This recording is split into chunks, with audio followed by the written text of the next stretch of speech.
Здравствуйте, дорогие друзья, мои любимые подписчики и гости канала. Пару лет назад я вот так вот сохраняла полоски ткани, чтобы они у меня не растрепывались, не валялись, как попало. Делала целое видео, посвященное этому процессу. Не только так я сохраняла, но вот, наконец, я решила достать эти свои заготовки. Буду шить панамку. Опять, в прошлом видео я уже показывала панамку, как сшить. Сейчас фото поставлю, покажу, которая панамка получилась. Вот такая была панамка. Ссылочку на это видео я оставлю в описании к видео. Кроме того, за эту неделю я сшила еще одну панамку для своего старшего сына. Вот такую, тоже с вышивкой. Но здесь, видите, вот две детали из разноцветной ткани, не вышитой, я добавила. А потому что я опростоволосилась. Я вырезала, пока вышивала, забыла, что мне нужно делать с припусками.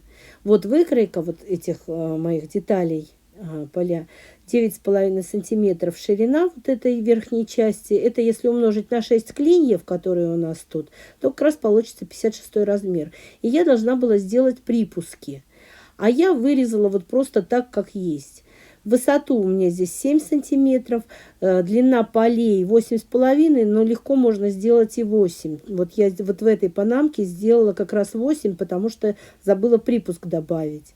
И ничего, нормальная, она нормальной длины.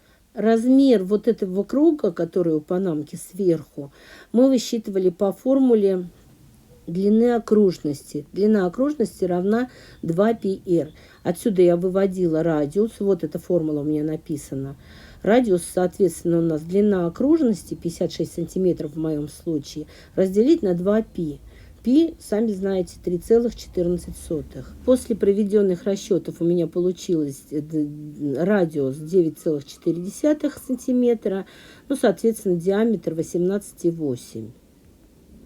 Имейте в виду, что у вас получится своя цифра в зависимости от размера головы, от длины окружности.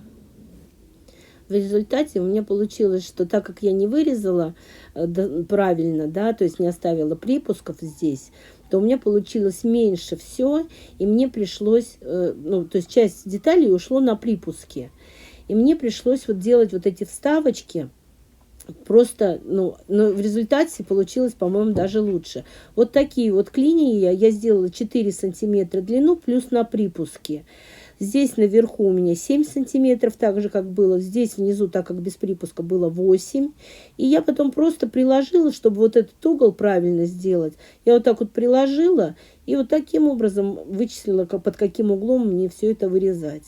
Там по бокам получилось по 1,5 сантиметра я отложила. И в результате вот каждая вот такая деталь добавляет 2 сантиметра к длине окружности. Я не понимаю, почему так, потому что они в ширину это вверху 4 сантиметра, но добавлялось каждый раз по 2. Это какой-то фокус-покус. Я буду использовать еще джинсовую ткань. Я, кстати, хотела показать, мы часто срезаем швы, чтобы не морочиться, не заморачиваться. Вот. Но их легко можно распороть, потому что иногда бывает не хватает совсем чуть-чуть, то, что вот как раз в швах вот эти припуски. И вот надо просто поддеть с какой-то определенной стороны. Я каждый раз не знаю с какой, но если с одной у меня не получается, то я с другой вот так вот начинаю распарывать. И в результате у меня вот так вот выходит эта ниточка сама собой. Это старая уже джинсовая куртка, ей лет 30, наверное.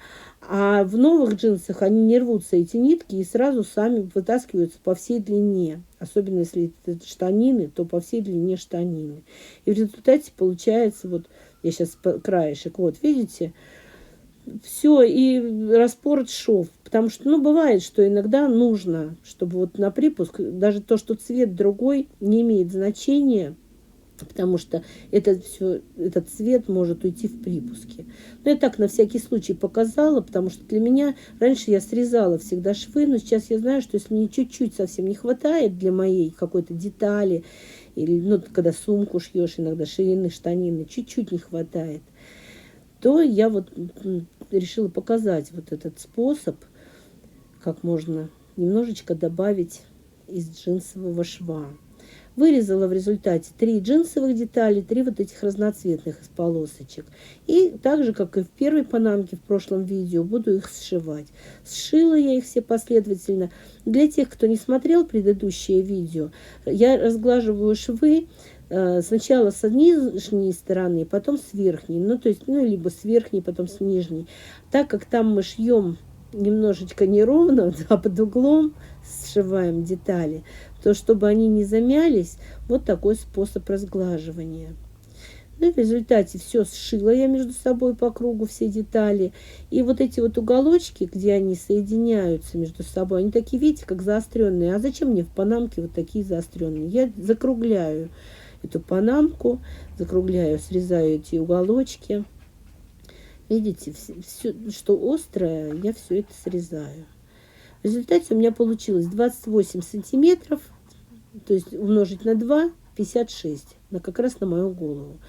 По той же формуле, по которой я вам показывала, вырезаю себе верхнюю часть панамки и скрепляю прищепками с основной частью. Они обе основные, конечно, части.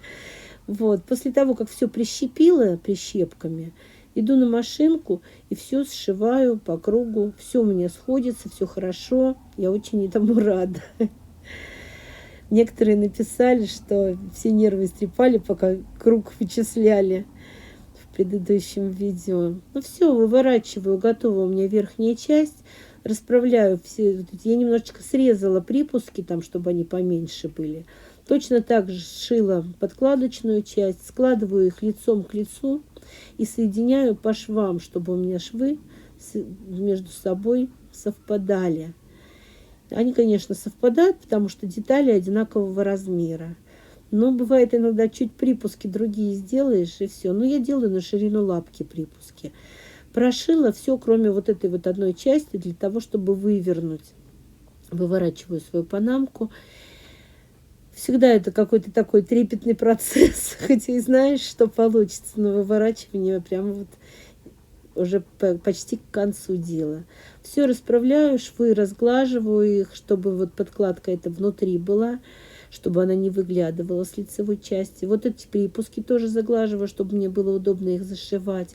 Я их вручную зашиваю. Можно, конечно, прям прострочить на машинке, но я сначала зашью потайным стежочком вручную, а потом уже прошью все на машинке. Все, готова у меня панамка моя. Чтобы панамка не выворачивалась, можно еще в шов вот так вот прошить, и подкладка будет держаться. В комментариях многие написали, чтобы я показала сына в панамке, раз он с удовольствием носит мои панамки, которые я сделала. Ну вот, пожалуйста, это мой старший сын. Он согласился попозировать, в отличие от младшего, он с удовольствием, по-моему, это делает. Если вам понравилось это видео, ставьте лайк, конечно же, пишите комментарии, я с удовольствием на них отвечаю. Подписывайтесь на мой канал, если до сих пор еще не подписаны. И огромное спасибо всем, кто досмотрел до конца.